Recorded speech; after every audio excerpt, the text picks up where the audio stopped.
Today, I bring you a story titled Failure Leads to Success. I hope this story brings you moments of relaxation.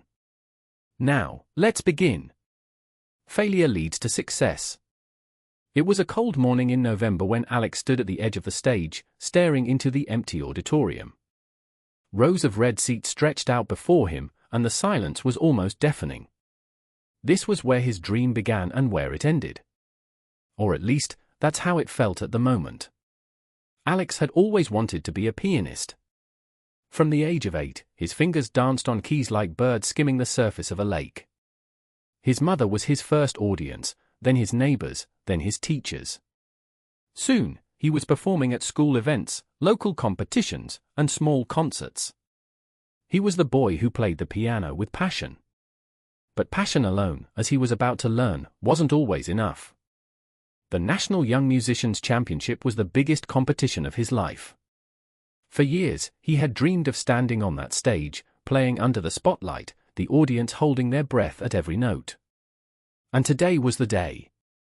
Alex's piece was Chopin's Ballade No. 1, a masterpiece and one of the most challenging pieces for any pianist. He had practiced for months, sometimes staying up past midnight, ignoring the pain in his wrists and the doubts in his mind. But when the moment finally came, something went wrong. He sat down, adjusted the bench, and took a deep breath. His fingers pressed the first key with confidence. The first few bars were perfect, just the way he had practiced. Then, somewhere in the middle, his fingers slipped. A note went wrong. Then another. His breathing turned shaky. His heart raced. He tried to steady himself, but the fear had already taken over. He kept playing, but the flow was gone.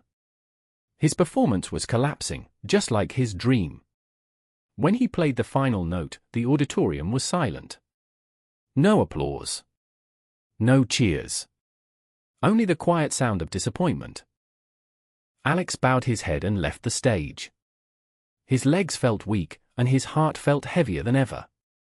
In the hallway, he found a quiet corner and folded into himself, tears spilling over. Why did I mess up, he thought. I practiced so hard. I wanted this so badly. Why wasn't it enough? Days passed. Alex couldn't bring himself to touch the piano.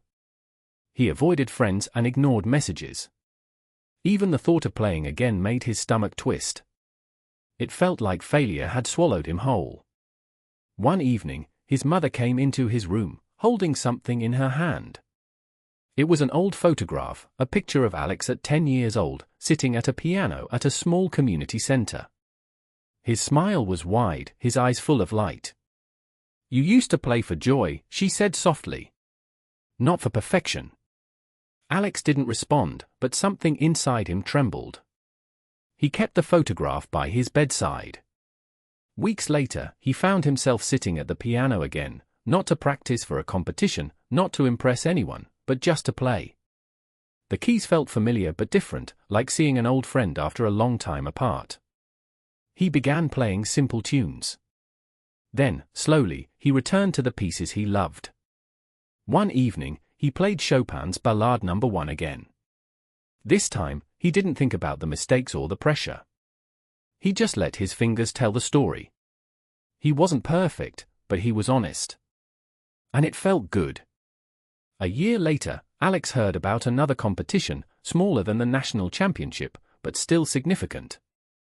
The old fear returned, but this time, he didn't let it stop him. He practiced, not obsessively, not to the point of exhaustion, but with balance. He ate well, slept properly, and laughed more. The piano was no longer an enemy, but a companion. On the day of the competition, he stood backstage, waiting for his turn. He felt nervous, of course. But he also felt something else, a quiet confidence. When he began playing, the music flowed, not perfectly, but truthfully. His fingers moved with freedom, and his heart was steady. When he finished, there was a moment of silence and then applause. Real, warm, and full. He didn't win first place. He came in fourth. But for Alex, it was victory. Because this time, he didn't lose himself. From that day on, Alex understood something important. Failure wasn't the opposite of success, it was part of it. He kept playing, kept learning, and kept growing.